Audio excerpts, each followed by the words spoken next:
There is a saying, when you are prayerless, you get careless. और ऐसी कहावत है कि जब हम प्रार्थनाशील नहीं होते हैं तो हम लापरवाह हो जाते My हैं। brothers and my sisters, मेरे भाइयों मेरी बहनों, this statement is so very true. ये वाक्य कितना सत्य है। This morning we welcome you to this online devotional in the name of इस Jesus. सवेरे के वक्त इस ऑनलाइन डिवोशनल में आपका स्वागत है। If you are यीशु के नाम somebody से। who was part of us in these devotionals, अगर आप इन डिवोशनल के भाग रहे हैं you know that we are on a series called Let Us Pray. तो आप जानते हैं कि हम ये श्रृंखला में हैं जिसका नाम है आओ हम प्रार्थना Day करें। before yesterday we saw the part 1, एक दिन पहले हमने भाग 1 या 1 को देखा, where we extensively looked at Jesus Christ, जहाँ पे हमने यीशु मसीह की ओर देखा who began everything with prayer and ended everything with और देखा prayer. कि कैसे यीशु मसीह हर एक बातों का आरंभ प्रार्थना से करते हैं और अंत भी प्रार्थना से ही There were करते हैं। innumerable places in the Gospels we see that Jesus withdrew from the crowds to spend time alone in prayer.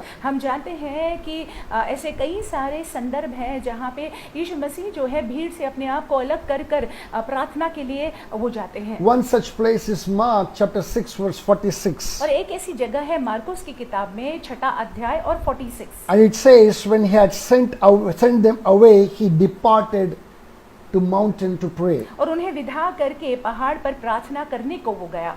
Praise God. परमेश्वर के नाम की Hallelujah. Hallelujah. My brothers and my sisters, मेरे भाइयों मेरी as बहनों, I said that Jesus began everything with prayer and ended everything with prayer. जैसे मैंने आपसे कहा कि यीशु मसीह ने हर एक बातों का आरंभ प्रार्थना से की और अंत भी प्रार्थना से ही But किया। there were certain times, certain seasons, certain things that he intensified the prayers. लेकिन ऐसे संदर्भ थे जहाँ पे ऐसी बातें थी जिनको लेकर वो समयों में जो है उन्होंने और ज्यादा गहराई में जाकर प्रार्थना की। Today that you and I are in certain situations आज हम और आप जो है स्थिति में फंसे हुए हैं wherein we cannot do with ordinary prayers. जहाँ पे सामान्य प्रार्थना कर कर नहीं चलेगा। We are called to intensify the prayers.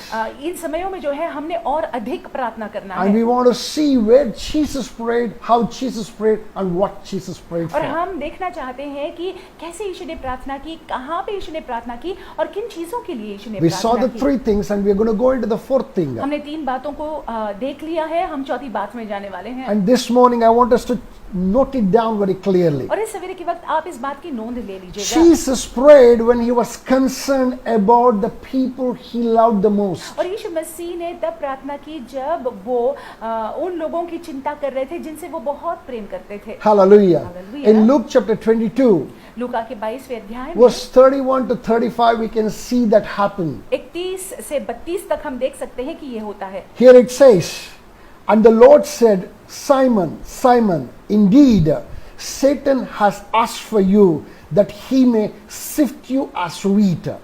Verse 32 says, but I have prayed for you that your faith should not fail, and when you have returned to me, strengthen your brethren.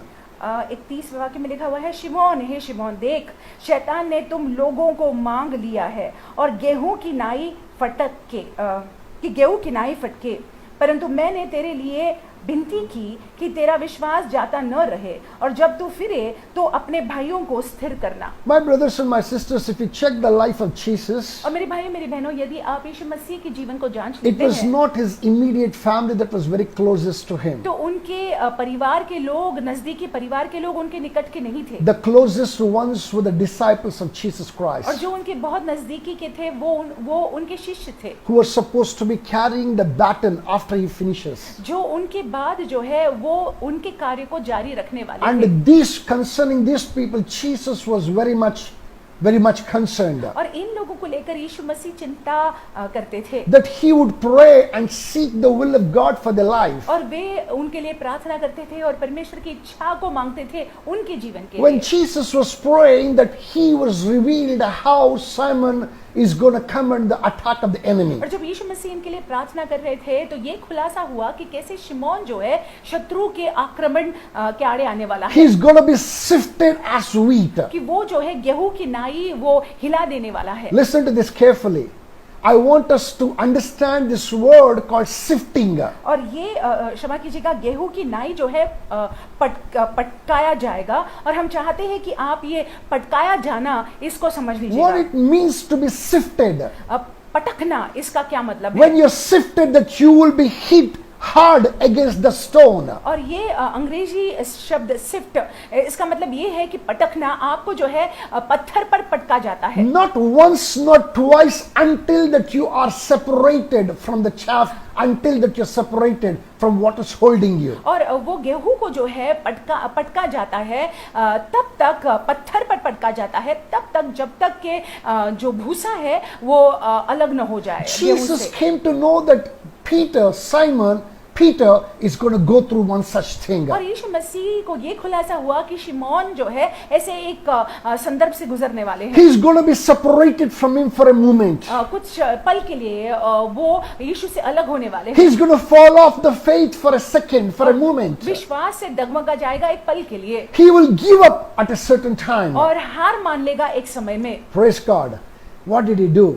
यीशु ने क्या किया? The response of Jesus Christ was this, that he prayed for Peter. और यीशु मसीह की प्रतिक्रिया ये थी कि उन्होंने पतरस के लिए प्रार्थना My की। brothers and my sisters, मेरे भाइयों मेरी बहनों, Jesus knew that Peter is going to deny him. यीशु मसीह जानते थे कि पतरस उनको नकारने वाले हैं। If you understand, these are the last chapters of Luke. अगर आप समझ लेते हैं कि ये लूका के आखिर के अध्याय है, Very soon Peter was about to deny Jesus publicly. और बहुत जल्द जो है यीशु मसीह को पतरस नकारने वाले थे लोगों के सामने। And Jesus was aware of what was about to और happen. यीशु मसीह पहले से ही जानते थे कि क्या होने वाला है। But what did Jesus Christ do? लेकिन यीशु मसीह ने क्या किया? The word of God says here that he prayed for him. और वचन में लिखा हुआ है कि यीशु मसीह पतरस के लिए प्रार्थना कर रहे थे। He did not see Peter's mistake, उन्होंने पतरस की गलती नहीं देखी, but Jesus saw a ministry of Peter beyond that mistake. लेकिन उस गलती के परे जो पतरस की सेवकाई थी, उस सेवकाई को यीशु मसीह ने देखा। Jesus knew in a weak moment that he's going to be separated. और यीशु मसीह जानते थे कि एक दुर्बल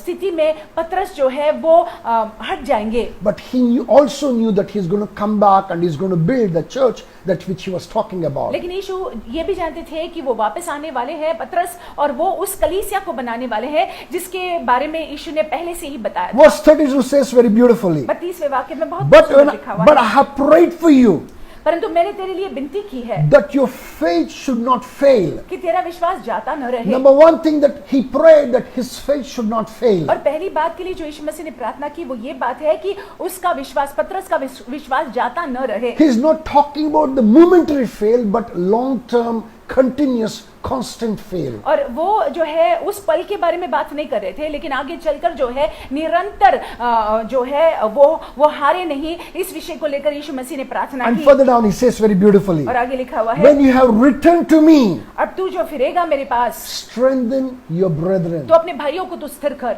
Hallelujah. Hallelujah. My brothers and my sisters, मेरे भाइयों मेरी बहनों, Jesus knew exactly that Peter is bound to come back to him. और यीशु मसीह जानते थे कि यीशु मसीह ये जानते थे कि पतरस निश्चय उनके पास वापस आने And वाले he हैं। commends him to strengthen the rest of the और brethren. यीशु पतरस से कहते हैं कि जब तुम वापस आ जाओगे तो अपने भाइयों को स्थिर करना। Today when you see your loved ones आज जब अपने प्रियजनों को आप देखते हैं not walking after Jesus Christ, और देखते हैं कि ये लोग यीशु मसीह का अनुसरण नहीं कर रहे what हैं, is your response towards them? आपकी प्रतिक्रिया क्या है, Do कैसी you है? see them rejecting or do you see them embracing Christ in the days to come? क्या आप जो है देख पाते हैं कि आने वाले दिनों में जो है वो मसीह को गले लगाएंगे?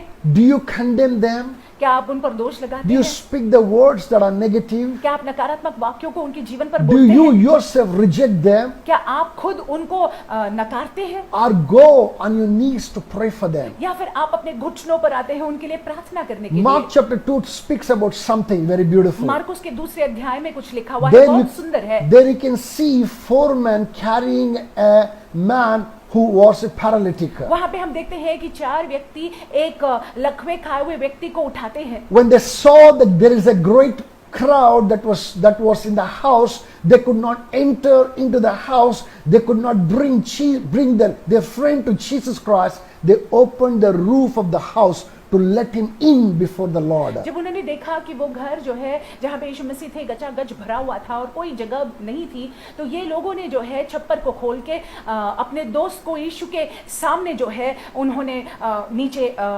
रखा। They were the men of extraordinary determination. इन्होंने अपने मन को बना लिया था, They did not accept failure. उन्होंने हार को नहीं माना, They did not take no for an answer. उन्होंने ना करके ये जवाब को नहीं They लिया। found the most innovative way to let their friend right in front of Jesus. उन्होंने नए तरीके को देख लिया कि कैसे अपने दोस्त को यीशु के पास वो ले It जाएं। was not easy thing, it was a painful affair. उनके लिए आसान बिल्कुल नहीं था, बहुत ही तकलीफ देह था They had to sweat it out. और उनको पसीना बहाना पड़ा। It was not easy at all. उनके लिए बिल्कुल आसान नहीं था, But they took up the challenge. लेकिन उन्होंने उस चुनौती को ले They Lee led their friend in front of the Lord. और ऊपर से जो है अपने दोस्त को उन्होंने यीशु के सामने जो है लाया। You know whose faith that the Lord commended? आप जानते हैं किसके विश्वास को यीशु मसीह ने शाबाशी दी? It is the faith of those four. उन 4 लोगों के विश्वास My की। brothers and my sisters, मेरे भाइयों मेरी बहनों, today if you see a paralytic in your house, आज अगर आप अपने घर में